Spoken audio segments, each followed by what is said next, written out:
उत्तर प्रदेश में एसआईआर की प्रक्रिया जारी है। यूपी में चल रहे एसआईआर को लेकर चुनाव आयोग ने प्रेस रिलीज जारी कर बताया है कि बीएलओ की तरफ से तकरीबन 2,75,00,000 मतदाताओं के गणना फॉर्म अब तक नहीं आ पाए। राज्य चुनाव आयोग के सीईओ नवदीप रिणमा ने उत्तर प्रदेश में इतने बड़े पैमाने पर गणना फॉर्म के वापस नहीं आने पर एसआईआर को लेकर कुछ और वक्त देने के संकेत दिए। मालूम हो रहा है कि पहले ही 4 दिसंबर से एक हफ्ते तक वक्त बढ़ाकर 11 दिसंबर तक कर दिया गया है।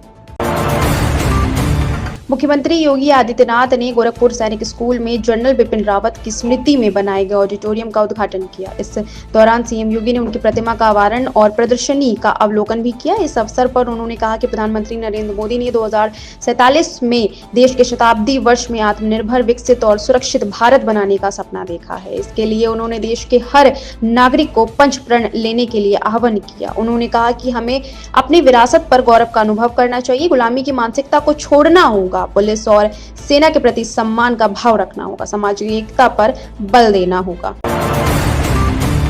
यूपी बोर्ड 2026 की होने वाली हाई स्कूल और इंटरमीडिएट की परीक्षा के लिए इस बार 7,448 स्कूलों को परीक्षा केंद्र बनाया गया है। माध्यमिक शिक्षा परिषद ने स्कूलों को लेकर ऑनलाइन आपत्तियां मांगी थी। जानकारियां मिली है कि अब तक 8,707 आपत्तियां सामने आई हैं। सभी आपत्तियों को संबंधित जिलों के जिला विधायक निरीक्षक को भेज दिया गया है। साथ ही 11 दिसंबर तक इन आपत्तियों का निस्तारण करने का निर्देश भी दिया गया। इसके बाद जो संशोधित विवरण होगा वो 17 दिसंबर तक वेबसाइट पर अपलोड कर दिया जाएगा। निर्धारण प्रक्रिया पूरी होने के बाद 30 दिसंबर को अंतिम परीक्षा केंद्र सूची जारी कर दी जाएगी। लखनऊ में राष्ट्रीय हिंदू रक्षा परिषद ने हिंदू देवी देवताओं के अपमान के विरोध में केडी सिंह बाबू स्टेडियम से जीपीओ तक विरोध मार्च निकाला। संगठन के राष्ट्रीय अध्यक्ष मुकेश दुबे और महामंडलेश्वर बाबा महादेव के नेतृत्व में बड़ी संख्या में लोग हाथों में भगवा झंडा, तिरंगा झंडा और त्रिशूल लेकर शामिल हुए।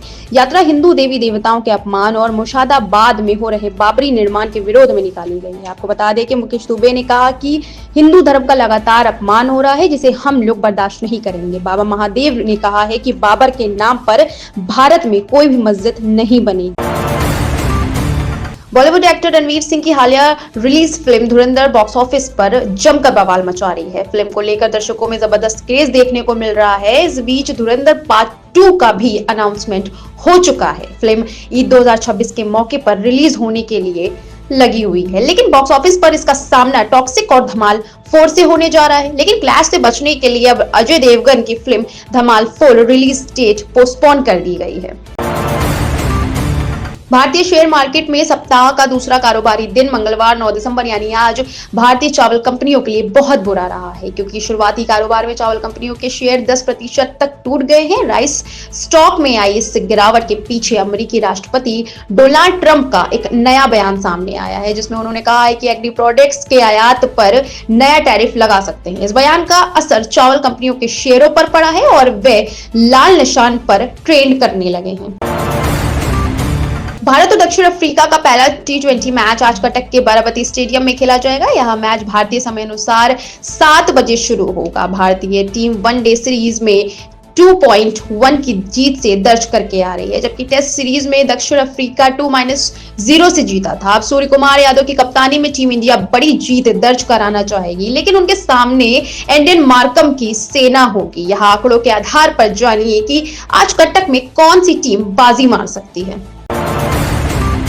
मुख्यमंत्री योगी आदित्यनाथ ने प्रदेश भर से घुसपैठियों को खदेड़ने के लिए फुल प्रूफ प्लान तैयार कर लिया है, जो पूरे देश के लिए मॉडल रूप में उभर कर सामने आएगा। योगी सरकार घुसपैठियों की पहचान के लिए हाईटेक मॉडल टेक्नोलॉजी का प्रयोग कर रही है, जिससे घुसपैठियों के प्रदेश में छुपकर रहने की कोशिशों को पूरी तरह से नाकाम किया जा सकता है। इतना ही नहीं, इन घुसपैठियों को जिन डिटेंशन सेंटर में रखा जाएगा वहां परिंदा भी पर नहीं मार सकेगा। संसद में वंदे मातरम पर हुई बहस पर जमीयत उलमा हिंद के अध्यक्ष मौलाना अरशद मिदनी ने कहा कि हमें किसी के वंदे मातरम पढ़ने या गाने पर कोई आपत्ति नहीं है, लेकिन हम यह बात फिर से स्पष्ट कर देना चाहते हैं कि मुसलमान केवल एक अल्लाह की इबादत करता है और अपनी इस इबादत में किसी दूसरे को शरीक नहीं कर सकता है।